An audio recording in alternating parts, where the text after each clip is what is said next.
Bingung bagaimana harus menjawab pertanyaan Nung, Som penasaran apa yang Padat katakan tentang masalah mereka keluar dari motel bersama. Dia bilang bukan apa-apa. Lalu jika aku menjawab hal yang sama, apa kau akan mempercayaiku dan Sarah? Walau agak kecewa tak mendapat jawabannya, tapi Nung percaya pada perasaan sendiri dan dia juga percaya pada mereka. Dia percaya Som tidak akan melakukan hal seperti itu padanya. Som terharu, Nung memang keren dan hebat. Som, mulai sekarang kau tidak perlu memikirkanku terkait masalah aku mencintai Pirut dulu. Lakukan saja apa yang ingin kau lakukan. Aku yakin kalau Pirut peduli padamu. Kalau perasaan kalian sudah jelas, maka jangan diperumit. Biarkan dirimu sendiri bahagia, Suam. Som akhirnya lulus dan langsung merayakannya dengan bersulang kopi bersama Bert. Som benar-benar bangga pada dirinya sendiri. Akhirnya mereka bebas. Benarkah? Bert tiba-tiba mengingatkan Suam bahwa sekarang mereka harus cari pekerjaan. Cari pekerjaan tuh susah. Biarpun dapat gaji, belum tentu gaji mereka cukup untuk bertahan hidup. Suam pikir setelah lulus hidupnya akan nyaman.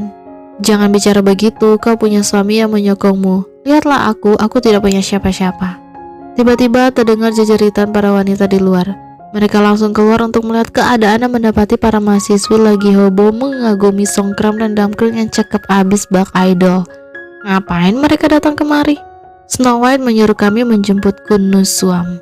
Baiklah, Suam lalu pamit sama Bert, tapi malah mendapati Bert juga kesengsem sama Songkram, bahkan sedang berusaha menggodanya. Bert berusaha berubah pikiran dia tidak mau cari kerja, dia mau membangun keluarga saja sama kedua pria cakep itu. Dua-duanya. Songkram dan Damkring malah sama gilanya dan melempar tanda cinta pada Bert. Stres, Suam buru-buru mendorong kedua pria itu pergi bersamanya. Kau sudah lulus sekarang? Tanya Songkram. Sudah, tapi belum resmi. Tapi aku sudah lulus semua proyekku. Mungkin sudah tidak ada apa-apa lagi. Oh, paman tuan mau mentraktirku ya untuk merayakan kelulusanku kan? Dia pasti akan mentraktir makanan mahal. Biar aku ganti baju dulu ya. Tidak usah, ayo pergi sekarang saja karena ternyata tuan cuma mentraktir sabu di markas mereka. Halah, kalau cuma begini mah mending gak usah traktiran. Bagaimana bisa aku mentraktir semua orang bahagia? Baiklah, kalau begitu mari kita makan lebih cepat. Setelah kau selesai makan, aku punya hadiah untukmu, Suam. Apa paman? Bisa dikasih sekarang aja nggak? Tidak bisa, makan dulu.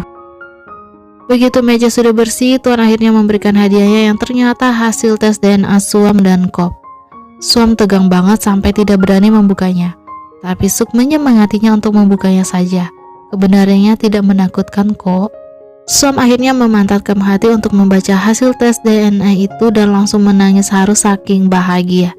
Dia bukan ayahku, dia bukan ayahku, dia bukan ayahku. Paman, terima kasih.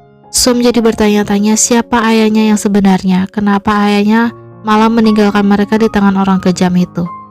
Tuan mengingatkan bahwa ibunya Suamlah satu-satunya orang yang bisa menjawab pertanyaan itu. Tapi kenapa ibu menyembunyikannya dari kami? Kenapa ibu berbohong kalau Ai Prakop adalah ayah kami? Padat yakin ibunya Suam punya alasan sendiri untuk melakukan itu. Jadi Suam jangan marah pada ibunya. Tuan yakin kalau Prakop Munjai adalah ayah kandungnya Suam. Hah? Suam jelas bingung mendengarnya. Katanya tadi Kop bukan ayahnya. Tenang dulu, maksudku adalah Nai Prakop Munjai yang asli, bukan Prakop yang selama ini kau kenal. Songkram lalu memperlihatkan KTP model lawas atas nama Prakop Munjai itu. KTP itu sudah kadaluarsa dan tidak pernah diperbarui sejak 20 tahun yang lalu. Biasanya jika tidak diperbarui seharusnya dia dilaporkan sebagai orang hilang. Tapi tak pernah ada laporan orang hilang. Padat menduga mungkin kedua pria itu kebetulan punya nama yang sama. Songkram menyangkal dia sudah menyelidikinya, hanya ada satu orang yang bernama Prakop Munjai. Maka Tuan menyimpulkan bahwa Prakop Munjai yang asli sudah menghilang. Lalu identitasnya diambil alih oleh orang yang mengaku sebagai ayahnya Suam. Pasti ada alasan ibunya Suam membiarkan ini terjadi. Alasan yang mungkin digunakan oleh Prakop palsu untuk mengancam ibunya Suam. Songkram lalu memperjelas bagian foto KTP itu. Suam tercengang mengenalinya. Dia roh pria yang selama ini mengikutinya. Keesokan harinya, Sersan dan heran melihat Padat hari ini kelihatan beda. Kelihatan lebih cerah dan ceria. Sersan dan jadi curiga, apakah Padat punya berita bagus?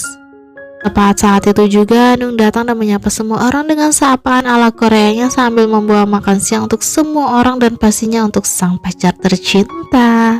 Gara-gara sersan dan menguping terus, mereka akhirnya duduk dan makan siang di bangku luar, di mana Nung memberitahu Padat tentang apa yang dikatakan pada Dada di pesta waktu itu.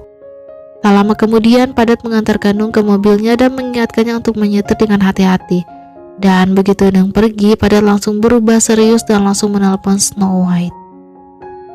Ayah dan ibunya Belle kembali ke kantor polisi untuk melaporkan Ruth dan menuduhnya membunuh menantu mereka. Hah? Semua polisi jelas kaget mendengarnya. Suam dan para warga Sumsungkan juga kaget mendengar berita ini. Mana Ruth tidak bisa dihubungi lagi. Suam jadi tambah cemas. Aneh sekali, kasusnya sudah cukup lama ditutup, kenapa mereka baru melaporkannya sekarang? Tepat saat itu juga Suk ditelepon timnya. Dia dan Suam pun bergegas pergi. Ibu masih saja heboh menuntut Suam untuk memberinya informasi buat persiapan kalau ada reporter yang datang. Tim Snow White menonton berita tentang kasusnya Belle yang berujung pada dilaporkannya Ruth sebagai tersangka itu. Dan akibatnya sekarang Ruth didiskors untuk diinvestigasi. Padat yakin kalau semua ini adalah jebakan. Sejak awal ayah dan ibunya Belle tidak mau ikut campur dengan kasusnya Bi. Dia dan Deputy bahkan pernah mencoba membujuk mereka, tapi mereka tetap menolak. Aneh sekali, apa mungkin Ruth melakukan sesuatu yang tidak mereka ketahui? Suami yakin tidak, tapi sekarang Ruth bahkan tidak bisa dilacak keberadaannya. Karena sekarang Ruth sedang pergi menemui Siaha, Mbak Penel langsung curiga dengan kedatangannya. Tapi Siaha santai memerintahkan kedua anak buahnya itu untuk keluar. Begitu kedua pria itu keluar, Ruth langsung memperhatikan barang-barangnya Siaha, seperti boneka peniko kesayangannya, sebuah cambuk, dan beberapa bola golf. Ruth mengklaim kalau dia ingin bicara serius dengan Siaha. Tapi pertama-tama Siaha tidak perlu lagi memanggilnya sebagai deputi, karena gara-gara Siaha menyeru orang-orang itu untuk melaporkannya, dia akan didiskors. Aku ingin tahu hubungan antara kau dengan pamanku. Ruth mengancam Siaha akan menyebarkan rumor bahwa Siaha dan Derek saling bekerja sama sejak kasusnya Kungwe 20 tahun yang lalu. Itu pasti akan mempengaruhi mereka kan? Tak lama kemudian mereka keluar tepat saat Derek baru datang. Paman dan keponakan itu sama-sama kaget melihat satu sama lain di tempat ini. Derek mengklaim kalau dia datang untuk membicarakan masalah kasus Ruth yang dituduh membunuh Bi. Itu pasti ulah orangnya Siaha. Ruth baru ingat kalau dia belum sempat membicarakan tentang kasus itu dengan Siaha. Lalu bagaimana Derek bisa tahu kalau itu adalah ulah orangnya Siaha? Waktu dia membawa Bi bersembunyi, bukankah hanya mereka berdua yang tahu tentang tempat persembunyiannya? Derek benar-benar speechless mendengar semua itu. Memang dialah yang memberitahu Siaha tentang persembunyian Bi. Karena kau tidak mau berhenti, makanya aku membantumu untuk berhenti. Baik Paman, aku sudah tahu semuanya. Terima kasih banyak Paman. Aku permisi. Sini Ruth lalu pergi. Ruth bertemu Su di luar. Su mengaku kalau dia datang karena Ruth. Mendengar itu, Ruth menyimpulkan kalau Su selama ini sebenarnya sudah tahu tentang pamannya. Hanya dia seorang yang bodoh, iya kan? Su dengan wajah melasnya meyakinkan Ruth kalau dia tidak pernah berpikir begitu tentang Ruth. Dia hanya bersimpati karena Ruth hanya mengalami semua ini seorang diri. Dia kasihan karena dia peduli pada Ruth. Su langsung menggenggam tangannya dan Ruth membiarkannya saja. Ruth bahkan pura-pura mengeluhkan nasibnya yang selama ini tak pernah dipedulikan dengan tulus oleh siapapun. Bahkan untuk semakin meyakinkan Su, dia tanya apakah Su mau bersamanya jika nanti dia sudah tidak punya istri. Tentu saja Su mau. Pernahkah dia berpaling dari Ruth biarpun Ruth sudah punya istri?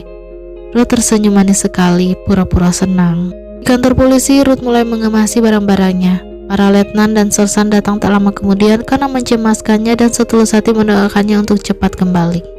Satu-satunya deputi kantor polisi Suk Sungkam hanya deputi Donurut seorang. Tapi Ruth tak menanggapinya dan langsung pergi.